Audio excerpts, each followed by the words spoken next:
বাঁচাও বাঁচাও উঠবে ধ্বনি, সেই দিন নবী গুণমণি। বাঁচাও বাঁচাও উঠবে ধ্বনি, সেই দিন নবী গুণমণি। উম্মত বলে করি চিৎকার, বলা যাবে না সুবহানাল্লাহ? পাপী উম্মত কে করিবেন পার, আর পাপী উম্মত কে করিবেন পার। হালতে থাকতেন, উঠতে বসতে শুতে, এভরি টাইম নবী পাকের সঙ্গে যারা ছিলেন সাহাবাই কেরামগণ, তাবে তাবিনগণ, এরা নবী পাককে দেখেছেন কিভাবে নবী চলতেন, বসতেন, উঠতেন। তারা নামাজ পড়েছে কিরকম, সল্লু কামা রাআইতুমুনি উসাল্লি, আমি নবী পাককে যেভাবে তোমরা নামাজ পড়তে দেখেছো অথবা দেখছো, তোমরাও সেভাবে নামাজ পড়ো। আল্লাহির রহমানির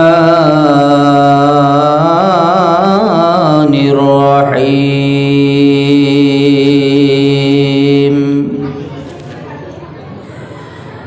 আলহামদুলিল্লাহ আলহামদুলিল্লাহি নাহমাদুহু ওয়া নাস্তাঈনুহু ওয়া নাস্তাগফিরুহু ওয়া নু'মিনু বিহি ওয়া নাতাওয়াক্কালু আলাইহি ওয়া নাউযু বিল্লাহি মিন শুরুরি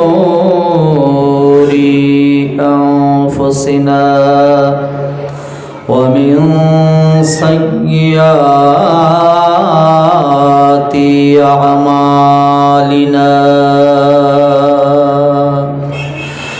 من يهده الله فلا مضل له ومن يضلله فلا هادي له، ونشهد أن لا إله إلا الله وحده لا شريك له، ونشهد أن محمدا عبده ورسوله، إن الله وملائكته يصلون على النبي يا أيها الذين آمنوا صلوا عليه وسلموا تسليما، اللهم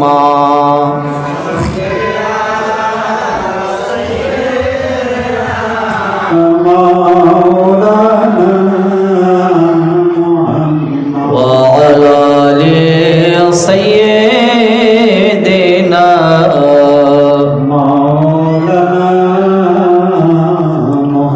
मेरे आका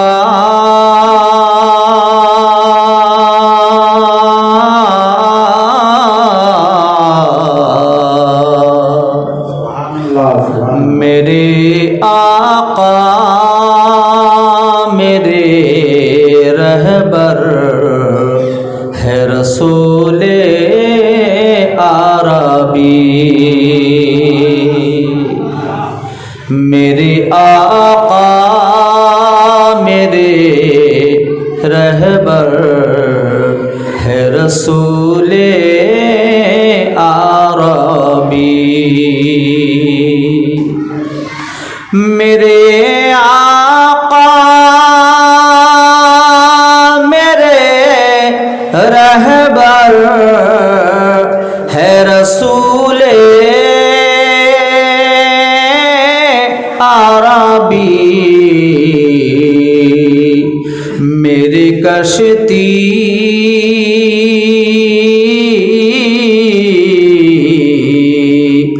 मेरी कश्ती का किनारा है रसूले आरबी। আর একটু মহব্বতে বলুন সুবহানাল্লাহ। चांदनी रात में है रोशन सितारों के जैसा, चांदनी रात में है रोशन सितारों के जैसा, नूर निकहते अरे नूर निकहते का मनारा है रसूले आरबी। अल्लाहुम्मा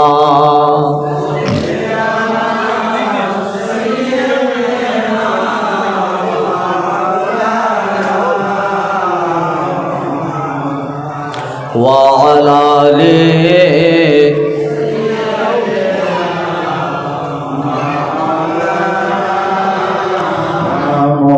আল্লাহর যত নবী রবে নফসি নফসি বলবে সবে, কাঁদবে সবই হইয়া লাচার,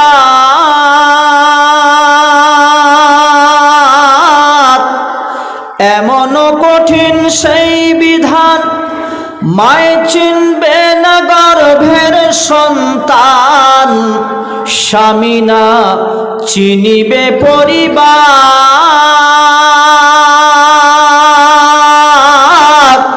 আরে বাঁচাও বাঁচাও উঠবে ধ্বনি সেই দিন নবী গুণমণি, বাঁচাও বাঁচাও উঠবে ধ্বনি সেই দিন নবী গুণমণি, উম্মত বলে করি বেঞ্চিতকার, বলা যাবে না সুবহানাল্লাহ।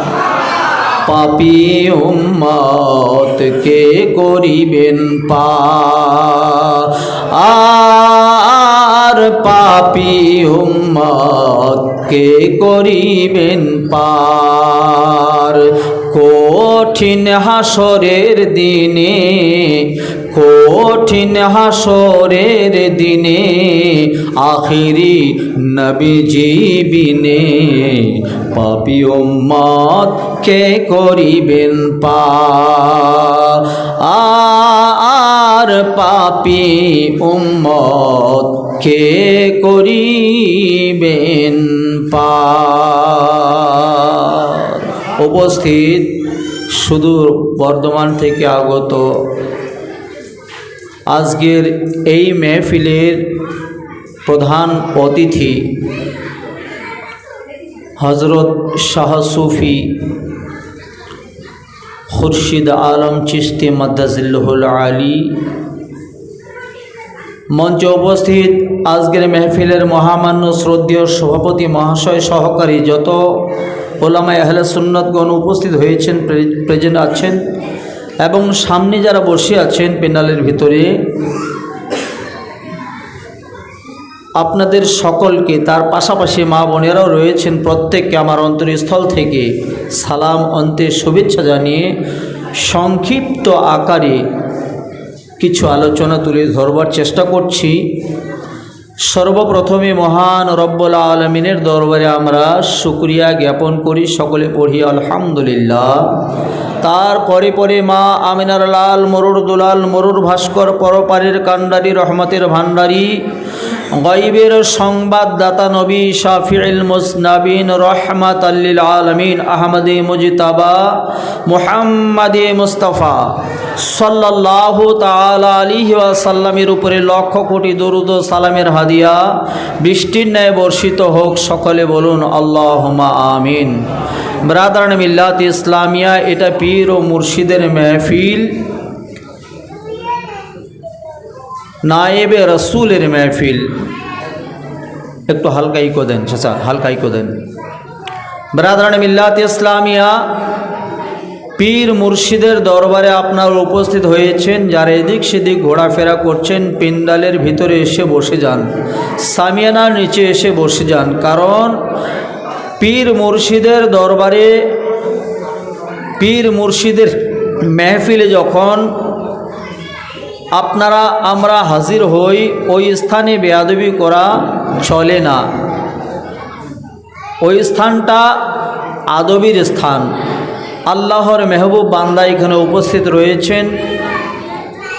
আমার সকলের মাথার তাজ, নয়নের মণি এখানে উপস্থিত রয়েছেন, যার কারণে ঘোরাফেরা না করে পেন্ডালের ভেতরে এসে বসে যাবেন। আমার শারীরিক খুব ভালো নয়, কারণ টানা 4 দিন মেহফিল করে গতকাল মাগরিবের আগে বাড়ি পৌঁছাইছি।